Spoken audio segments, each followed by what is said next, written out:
Assalamualaikum warahmatullahi wabarakatuh. Selamat pagi anak-anakku. Semoga kita semua dalam keadaan sehat walafiat. Amin amin ya robbal alamin. Tetap semangat, jaga terus kesehatan kalian agar kita setiap hari bisa belajar lebih efektif lagi. Dan hari ini Pak Wan akan menjelaskan tentang persiapan rapat, melanjutkan materi sebelumnya tentang penyelenggaraan rapat. Apabila ada yang belum menyaksikan materi sebelumnya, bisa dilihat kembali video yang sudah ditayangkan di channel YouTube ini. Oke, langsung saja kita mulai pembahasan tentang persiapan rapat. Apa saja yang harus dipersiapkan? Oke, uh, dalam perencanaan rapat ada beberapa hal yang harus kita persiapkan terlebih dahulu. Tentunya hal ini dilaksanakan agar rapat yang direncanakan nanti itu bisa berjalan dengan baik, sesuai dengan arahan pimpinan atau yang menjadi tujuan agar rapat ini berhasil dengan baik. Apa saja yang harus dipersiapkan? Yang pertama, kita buat terlebih dahulu agenda rapat dan susunan acara rapat. Apa agenda rapat itu? Agenda rapat itu pokok-pokok permasalahan yang akan dibahas di dalam rapat.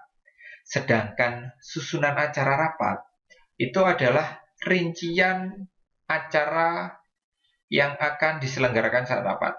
Misalnya, rincian acara itu dimulai dari pukul 8, pembukaan, sebelum pembukaan biasanya ada check-in dulu ya. Pertama, check-in peserta terlebih dahulu jam 7.30, dilanjutkan jam 8 pembukaan, dan seterusnya akhirnya nanti diakhiri dengan penutup. Itu disebut dengan susunan acara rapat. Jelas ya?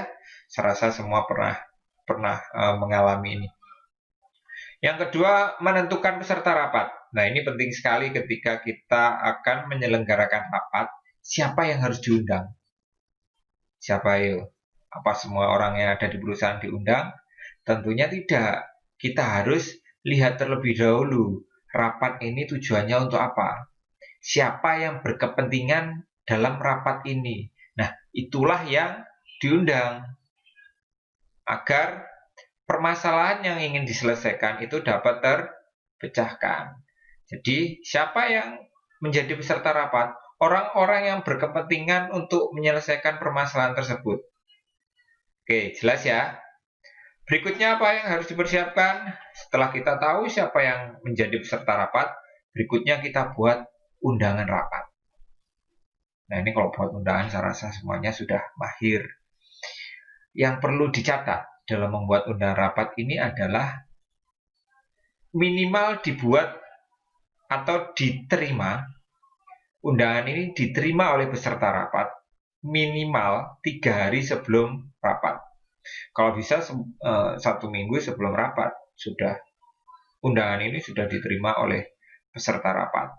Kalaupun terpaksa waktu tidak memungkinkan karena rapatnya juga mendesak gitu ya, minimal 3 hari. Untuk apa? Agar peserta rapat bisa siap-siap mempersiapkan materi, mempersiapkan waktu, agar di saat rapat itu diselenggarakan, peserta rapat ini bisa mengatur schedule-nya terlebih dahulu. Loh Pak, bagaimana kalau rapatnya ini dadakan? Rapatnya mendadak, darurat. Untuk rapat-rapat tertentu, kalau memang dibutuhkan sebuah kecepatan, maka undangan ini bisa melalui telepon.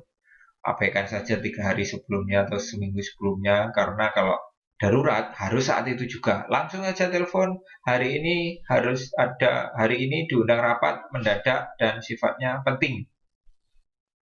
Itu ya, nggak apa-apa kalau itu sifatnya penting.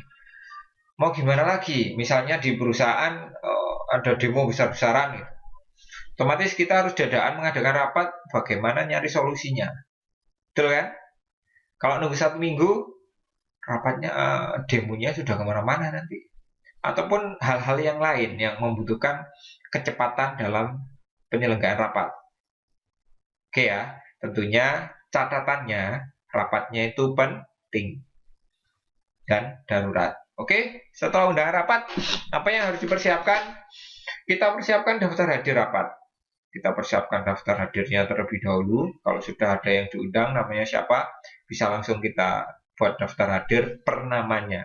Jadi sudah ada namanya, nanti peserta datang tinggal tanda tangan. Oke, kalau rapat peserta rapatnya kita belum tahu namanya, ya kita buatkan daftar kosong, nanti tinggal diisi dan tanda tangan. Apalagi yang dipersiapkan berikutnya adalah bahan rapat. Bahan rapat itu apa saja? Misalnya notula rapat sebelumnya, tentang hasil rapat sebelumnya. Siapa tahu informasi di dalam notula rapat tersebut berguna untuk rapat yang akan kita selenggarakan. Terus materi-materi yang akan digunakan dalam rapat itu juga perlu kita siapkan. Oke, berikutnya peralatan dan perlengkapan. Ini harus kita prepare terlebih dahulu. Apa saja kira-kira di dalam rapat? Saat ini pasti kita butuh LCD untuk menampilkan paparan presentasi atau yang lain, sound system agar komunikasinya bisa didengarkan oleh lebih banyak orang dan lebih jelas, dan masih banyak lagi hal-hal yang peralatan dan perlengkapan yang perlu disiapkan. Kalau perlu papan tulis, whiteboard, kalau memang dibutuhkan itu harus dipersiapkan. Termasuk juga meja, kursi dalam penyelenggaraan rapat tersebut. Oke, berikutnya ruangan. Nah, ruangan ini kita harus mencari ruangan yang ideal memang untuk rapat. Kalau untuk jumlah kecil ya mungkin sesuai dengan jumlah peserta yang diundang. Kalau yang diundang rapat sampai 100 berarti kita bisa memilih tipe ruangan dan penataan rapatnya nanti yang klasikal. Ada beberapa tipe menata ruangan yang bisa kita gunakan. Misalnya klasikal itu seperti modelnya kalau di kelas itu ya, itu klasikal. Atau bisa dibuat seperti workshop. Workshop itu ada meja sendiri-sendiri, nanti ada kursi memutar di meja-meja itu. Itu cocok untuk rapat yang membutuhkan kekompakan tim. Itu juga bisa digunakan. Atau mungkin seperti konferensi meja bundar, nah itu juga bisa. Jadi semua peserta bisa saling berhadap-hadapan. Itu juga dapat membangun chemistry antar semua peserta rapat. Oke ya, itu ruangan. Tentunya ruangan juga pencahayaannya itu juga harus dipersiapkan dengan baik. Lampunya, termasuk kalau ruangan itu tidak ber-AC berarti ventilasi udaranya harus bagus. Ada kipas anginnya dan seterusnya. Apalagi kalau sekarang kondisinya COVID seperti ini ya, ruangan itu harus betul-betul steril. Jarak kursi satu dengan kursi yang lain harus diatur 1,5 meter. Tidak boleh berhimpit-himpitan dan seterusnya. Oke, akomodasi dan penginapan. Nah, ini dibutuhkan ketika peserta rapat ini memang kita datangkan dari tempat yang cukup jauh misalnya. Misalnya semua peserta yang datang dari semua wilayah di Indonesia, maka kita perlu menyiapkan penginapan dan akomodasi. Tentunya ini harus betul-betul diperhitungkan agar efektif dalam penyelenggaraan rapat. Ya, kalau penginapan cari yang paling dekat dengan rapat itu akan diselenggarakan di mana.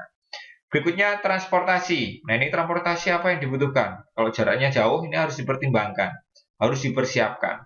Paling tidak, peserta rapat itu diberitahu rutenya, rute atau mapnya. Rapat ini diselenggarakan di mana. Berikutnya konsumsi. Oke, konsumsi ini penting ya. Apalagi kalau rapat dilaksanakan seharian. Maka harus muncul konsumsi. Kalau melewati jam makan siang harus ada makan siang. Kalau diselenggarakan pagi sampai siang berarti jam 9 atau jam 10 harus ada coffee break. Makan siang. Kalau sampai sore harus ada coffee break lagi. Tujuannya apa? Agar peserta rapat ini tetap bisa fokus dalam menyelesaikan masalah-masalah yang muncul di dalam rapat. Coffee break misalnya. ketika sudah jenuh dari pagi sampai siang ya, di tengah-tengah dikasih coffee break agar untuk mencairkan suasana peserta rapat. Oke ya. Berikutnya kesehatan. Kesehatannya apabila diperlukan ya, tentunya kalau kondisi seperti ini ya hand sanitizer dan macam-macam. Oke, terakhir yang harus kita lakukan adalah pengecekan persiapan terakhir. Kita buatkan checklist apa saja yang sudah siap kita centang. Checklist ini fungsinya untuk membantu kita memastikan apa yang kurang. Jadi kita buatkan checklist, kita centangi yang sudah. Misalnya sound system ready, centang. Bahan-bahan rapatnya sudah ready, centang, dan seterusnya. Nanti akan terlihat apa yang belum dipersiapkan. Oke ya, gampang ya. Oke, setelah ini tugas kalian untuk mempersiapkan rapat. Ini bukan pekerjaan yang sulit, ini pekerjaan mudah yang semua kalian harus mampu untuk menghandle ini. Oke, siap ya? Oke, sampai ketemu di pertemuan berikutnya. Nanti tugas dan modul untuk perencanaan rapat akan Pak Wan share di grup di kelas. Penjelasan dari Pak Wan cukup sekian. Terima kasih. Assalamualaikum warahmatullahi wabarakatuh.